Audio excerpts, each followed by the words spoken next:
पता है, दुनिया की सबसे तेज प्रोडक्शन कार एक चीनी इलेक्ट्रिक कार है। कुछ समय पहले तक अगर 250 मील प्रति घंटा से तेज जाना था तो 4 टर्बो, 16 सिलेंडर और बड़े से रेडिएटर चाहिए होते थे। इलेक्ट्रिक कार के हेटर्स जानते थे कि टेस्ला उनकी मसल कार को शुरुआत से ही हरा देगी, लेकिन वो ये भी समझते थे कि आखिर में उनकी कार कम से कम तेज तो होगी। हाई स्पीड पर पेट्रोल कार ही सबसे बढ़िया ऑप्शन होती है ना? इंजन ही सब कुछ होता है, इंजन इज किंग, राइट? पर ये नियम अब जल्दी से बदल रहे हैं। सितंबर के आखिर में चीनी कार निर्माता योंगवांग की टीम जर्मनी के ATP Papenburg high speed test oval पर गई और उन्होंने अपनी U9 एक्सट्रीम से 308.4 मील प्रति घंटा यानी 496 किलोमीटर पर आवर की टॉप स्पीड दर्ज की, जो कि बुगाटी से भी तेज है और ये तो कोनिग्सेक से भी तेज है। और माफ करना यार, ये योंगवांग कौन है और उन्होंने कौन सी पागलपन वाली टेक्नोलॉजी बनाई कि इलेक्ट्रिक व्हीकल ने 300 मील प्रति घंटे से ज्यादा की टॉप स्पीड पकड़ ली।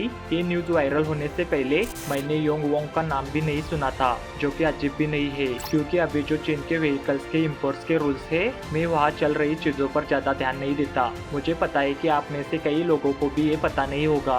हमारे लिए चीनी गाड़ियाँ तो बस एक थ्योरी की तरह है, लेकिन दुनिया के बाकी हिस्सों में ऐसा नहीं है। चीनी कार निर्माता जैसे BYD दुनिया के उन 6 महाद्वीपों पर अच्छा खासा कदम जमा रहे हैं जो सच में मायने रखते हैं। Sorry, Antarctica. वो इतनी बड़ी जोर शोर से आगे बढ़ रहे हैं कि दुनिया की कुछ टॉप कंपनियां जैसे टोयोटा और वोल्क्सवैगन अपनी आने वाले दशकों की पूरी रणनीतियों पर फिर से सोचने को मजबूर हो गई है। चीन कार बनाने में अच्छा हो जाना बड़ी बात है, लेकिन स्पाइडरमैन तुम BYD की बात क्यों कर रहे हो? मुझे लगा था कि योंगवांग तेज कार है। भाई सच में क्या चल रहा है? अरे यार थोड़ा रुको, मैं बताता हूँ, ठीक है? BYD की शुरुआत 1995 में हुई थी और उस वक्त वो बस फोन की बैटरियां बनाते थे, लेकिन 2003 में उन्होंने BYD ऑटो की स्थापना की और तभी से चीजें बदलने लगी। 20 साल बाद BYD की 80% कमाई उनकी गाड़ियों से होती है और वो पैसा शहर जितनी बड़ी मेगा फैक्ट्री बनाने में लगा दिया गया, जहां मजदूर कंपनी के बनाए घरों में रहते हैं और उनके काम के स्थल तक ट्रांसपोर्ट भी कंपनी देती है, जो कि इंटरेस्टिंग सा लगता है। सेवरेंस हेडक्वार्टर में खबरों के मुताबिक BYD के पास अकेले लगभग 1,20,000 इंजीनियर्स है। तुलना के लिए कहूँ तो ये लगभग उस संख्या से भी ज्यादा है जितने एम्प्लॉयज एप्पल के पास है। योंगवांग ये BYD की एक सहायक कंपनी है। अगर BYD को होंडा मानो तो योंगवांग को उनकी एक्यूरा समझो। BYD सस्ते कार बनाता है, जबकि योंगवांग ज्यादा लग्जरी कार्स बनाने पर ध्यान देता है। उनके पास एक बड़ी सेडान है U7 जो आराम से 1300 हॉर्स पावर देती है।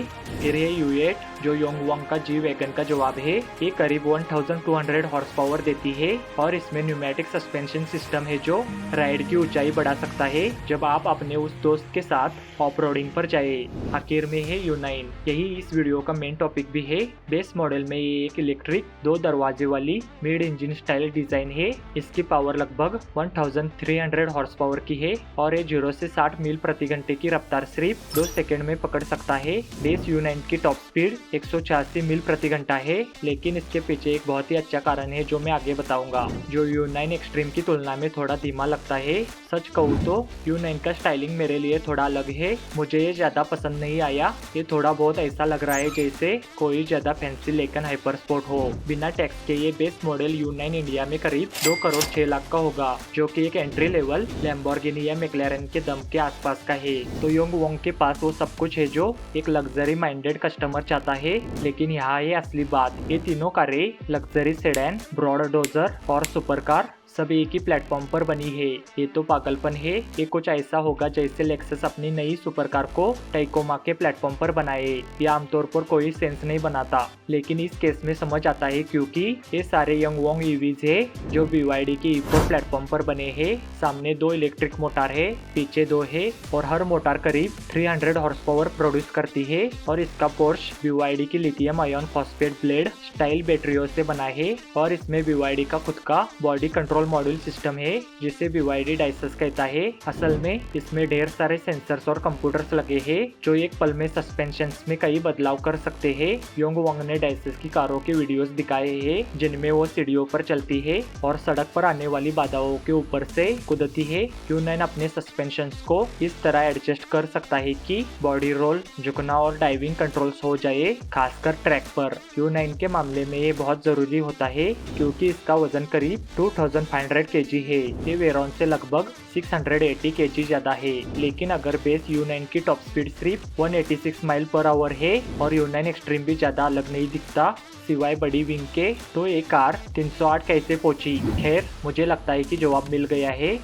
E4 कार्स 800 वोल्ट टेक्नोलॉजी पर बनती है। ये तकनीक बहुत मायने रखती है क्योंकि इसमें पता चलता है कि कार अपने मोटर्स को कितनी बिजली दे सकती है और बैटरियां कितनी जल्दी चार्ज हो सकती है। थोड़ा और संदर्भ के लिए, ताकि आप इससे अच्छे से जान सके कि इसके पीछे की स्पीड का राज क्या है। पोर्श टाइकॉन और लूसिड एयर भी 800 वोल्ट वाली है, जबकि टेस्ला 400 वोल्ट से ऊपर जाने में हिचकिचा रहा है सिवाय साइबर ट्रक के, जो कि 800 वोल्ट वाला है। शायद इसलिए क्योंकि वो साइज में बड़ा है। U9 एक्सट्रीम अपने नाम के मुताबिक है कि 1200 वोल्ट की आर्किटेक्चर टेक्नोलॉजी पर बना है। इसका मतलब क्या है? इसका मतलब ये है कि एक्सट्रीम के मोटर्स की मैक्सिमम आउटपुट रेटिंग 555 किलोवाट है। तो जहां बेस U9 हर टायर पर 300 हॉर्स पावर प्रोड्यूस करता है, वही U9 एक्सट्रीम हर टायर पर 744 हॉर्स पावर देता है। इसे 4 टायर से गुना करे तो कुल 2976 हॉर्स पावर होता है।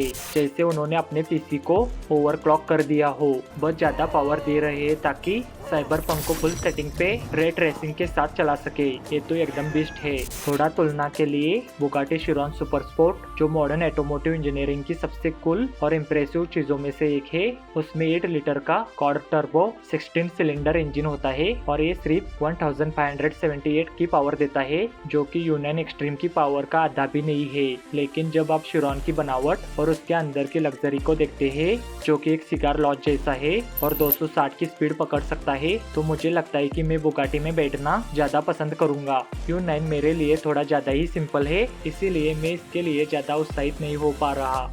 अब U9 एक्सट्रीम की टॉप स्पीड रिकॉर्ड के साथ कुछ शर्तें जुड़ी है। आमतौर पर जब कोई स्पीड रिकॉर्ड बनाया जाता है तो टीम कार को एक दिशा में भेजती है, टॉप स्पीड पकड़ती है और फिर पीछे की हवा के असर को ध्यान में रखने के लिए कार को उल्टी दिशा में भेजकर फिर से रन करके इसका टेस्ट कराती है। इन दोनों टॉप स्पीड का औसत निकालकर उसे कार की टॉप स्पीड घोषित कर दिया जाता है। लेकिन यंग वोंग टीम ने इस बार ऐसा नहीं किया। उन्होंने अपने ड्राइवर, जो कई बार नर्बरग्रिग लैप रिकॉर्ड होल्डर है और पूर्व GT1 world champion mark Basen है, इनको सिर्फ एक बार हाई स्पीड ओवल पर ड्राइव करने के लिए भेजा। उसने 2 वार्म अप लैप्स लगाए, फिर तीसरे लैप में 308.4 की टॉप स्पीड पकड़ ली। उसके बाद इस कार को धीमा कर दिया और दिन का काम फिनिश किया।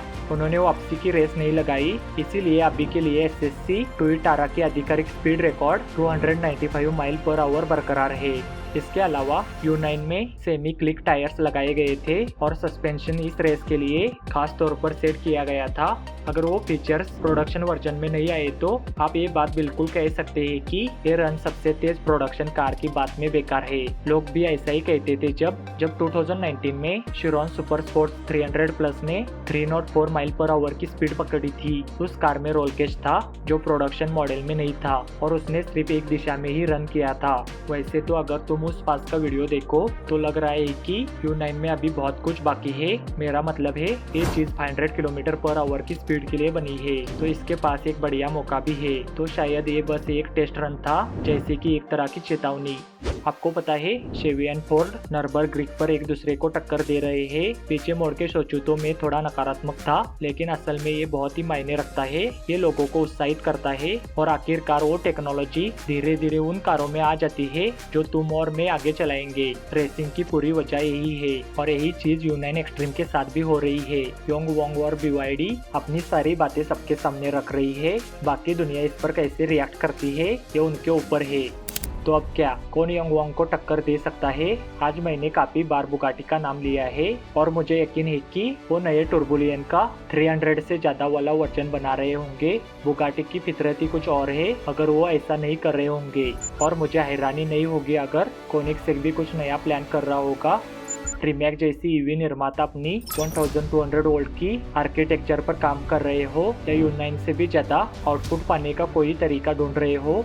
इस नए रिकॉर्ड के साथ मुझे लगता है कि हम जल्द ही दुनिया भर के कार बनाने वालों से सच में पागलपन वाली रफ्तार देखने वाले हैं और यही स्पीड का जुनून मुझे बहुत ही खुश करता है। आपको क्या लगता है, बुगाटी लेगा इस कार से बदला? ये मुझे कमेंट में बताना। और दोस्तों, इस वीडियो को देखने के लिए आपका बहुत बहुत धन्यवाद। मुझे पता है कि आजकल आपके पास बहुत सारे ऑप्शंस फोर्स होते हैं और मैं सच में आपकी इस वीडियो को देखने के लिए कदर करता हूँ। अगर आपको ये वीडियो इन्फॉर्मेटिव लगा तो इस वीडियो को लाइक और शेयर करना और इस चैनल को सब्सक्राइब जरूर करना और भी ऐसे इंटरेस्टिंग वीडियोस के लिए। अगली बार तक ध्यान से गाड़ी चलाना और अगर आपको फेस में दिलचस्पी है तो इस वीडियो को देखो, देखकर हैरान हो जाओगे। मिलते हैं इस वीडियो में।